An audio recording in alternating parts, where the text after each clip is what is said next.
Bonsoir, mais cette chaîne, c'est encore Evelyne. Soyez richement bénis dans le puissant notre Seigneur, qu'il vous accorde beaucoup de joie et de paix en ces temps de la fin. Il est vrai, ce n'est pas facile. Hein. Vous le remarquez, il y a beaucoup d'épreuves, beaucoup d'attaques, beaucoup de challenges, mais donc à l'espérance en Christ. Car Christ est notre Père, notre Seigneur. Et un jour, il nous a promis, il reviendra nous chercher. Il nous ramènera après lui au paradis pour l'éternité. Amen. Donc, gardons espoir et gardons nos yeux fixés sur lui. Aujourd'hui, nous allons parler des personnes qui ont été blessées ou abusées dans les églises. Oui, ce message est pour ces personnes-là. Lorsque je vais sur l'hôpital, ou bien que je suis dans le métro ou au parc, j'aime bien pourtant d'échanger avec des personnes que je rencontre et d'évangéliser aussi en même temps. Je me suis rendu compte, en entendant la parole du Seigneur, que beaucoup de personnes sont fermées à l'amour du Christ. Et en posant des questions, je me suis rendu compte en fait que beaucoup de personnes ont été blessées, abusées par les hommes d'église, que ce soit l'église catholique, l'église protestante ou évangélique, peu importe. Ou bien beaucoup de personnes viennent des familles où ils ont eu des membres qui ont été abusés dans l'église. Et ces actes odieux, abominables, ont fermé le cœur à l'amour de Christ parce qu'ils se sont dit, mais où était donc ce Dieu lorsqu'on abusait de nous? Où est donc ce Dieu lorsque ces hommes qui étaient supposés nous protéger, nous enseigner, nous guider, ont plutôt profité de nous? Et ce sont des questions légitimes. Si tu écoutes en ce moment et que tu as été blessé ou abusé par les hommes d'église, ou bien tu es d'une famille où il y a des membres de ta famille qui ont été abusés, j'aimerais te dire que ce que tu as vécu ou ce qu'ils ont vécu était bel et bien l'œuvre de Satan, au travers de ces hommes qui ont fait cela et non l'œuvre de Dieu. Ces hommes ont péché contre le Seigneur en faisant cela et seront jugés sévèrement pour cela. Mais à toi qui m'écoutes, je vais te dire que Jésus-Christ n'est qu'amour et bonté. Il est là pour toi, pour t'aimer et se révéler à toi. En lui, il n'y a point de ténèbres. Il n'est qu'amour. Il n'est que lumière.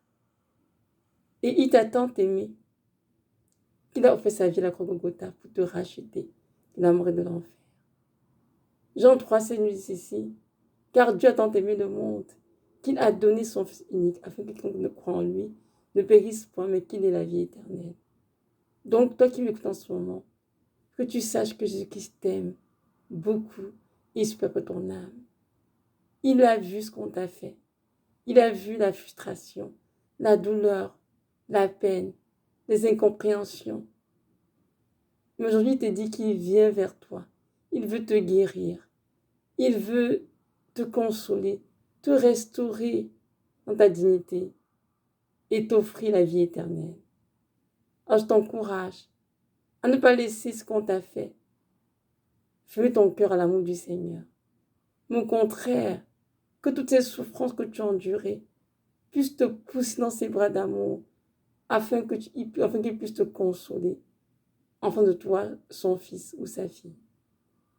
Beaucoup de personnes ont été blessées par les hommes d'église, que ce soit l'église catholique, que ce soit l'église évangélique ou protestante, pas des prêtres, des leaders religieux, des pasteurs, peu importe le cas de figure.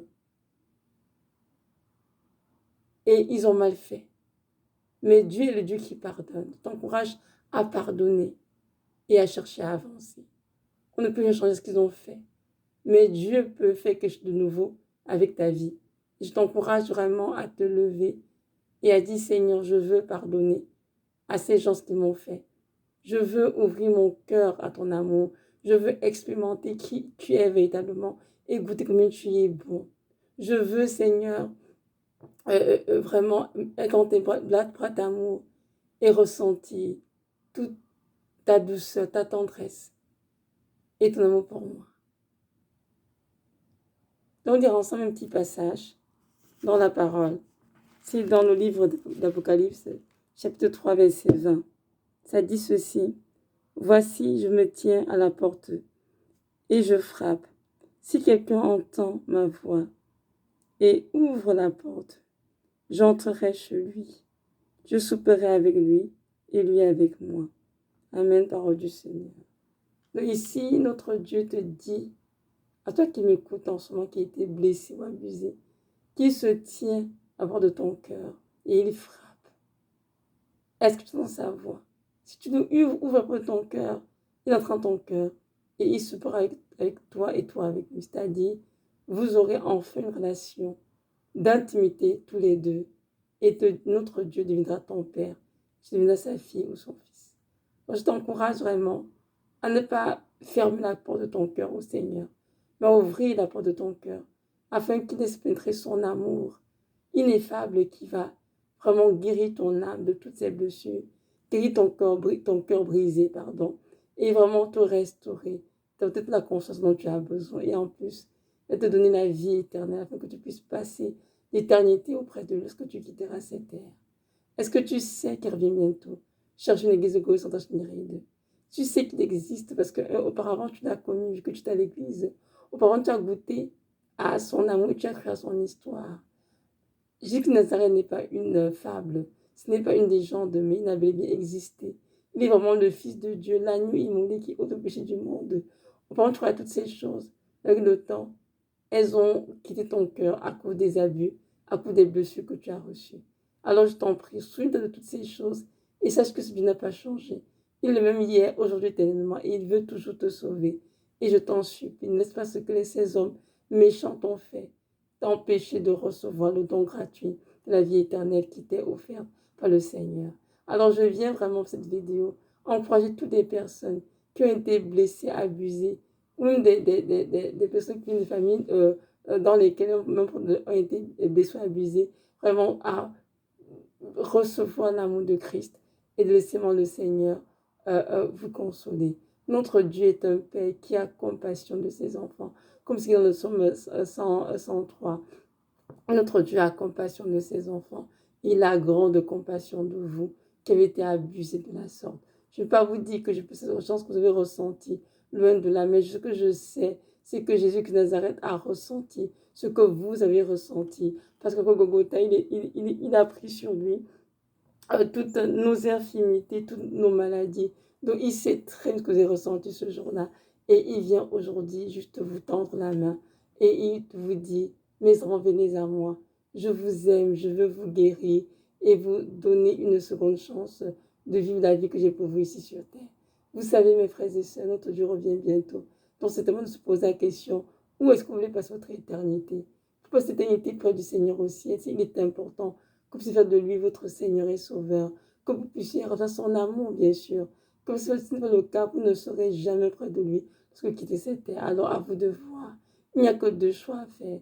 Soit choisir de suivre le Seigneur en pardonnant tout ce qui est en besoin de vous et à ressentir son amour, sa guérison, sa restauration et avancée, ou bien à vous fermer à cet amour en demeurant malheureusement dans les ténèbres. Parce que si votre cœur est rempli de haine, de ressentiment, d'amertume, et que vous faites votre cœur à l'amour du Christ, vous êtes demeuré dans les ténèbres spirituelles, malheureusement. Et je pense mieux pour vous. Alors je vous encourage, faites le premier choix et à vraiment ouvrir vos cœurs au Seigneur Esprit en disant, Seigneur Jésus, je t'ai aimé de tout mon cœur dans le passé, mais à cause des abus, des blessures causées par des hommes, j'ai quitté l'Église et j'ai fait mon cœur à ton amour. Aujourd'hui, Seigneur, je vais pardonner à toutes ces personnes qui m'ont fait du mal. Je vais avancer et je te prie, Seigneur, de m'aider à le faire. Aujourd'hui encore, Seigneur, je veux revenir mon engagement envers toi et je te réponds de mon cœur et je te sens dans ma vie comme mon sauveur, Seigneur. Et je vais marcher à ta suite afin d'être ta vie éternelle. Merci, Seigneur, de pardonner tous mes péchés, de me purifier par ton sang, de faire de moi ton enfant bien-aimé. Merci, Seigneur. Amen. Alors faites cette prière et je sais que notre Dieu répondra parce qu'il soupire après vos âmes et après votre âme, pardon, et il désire vraiment qu'il y ait une guérison, une restauration, afin que tout ce qui afin que tout ce qui vous a été volé vous soit restitué dans le nom puissant de Jésus. Allez, soyez richement bénis et que la paix du Christ soit votre partage en abondance. Shalom.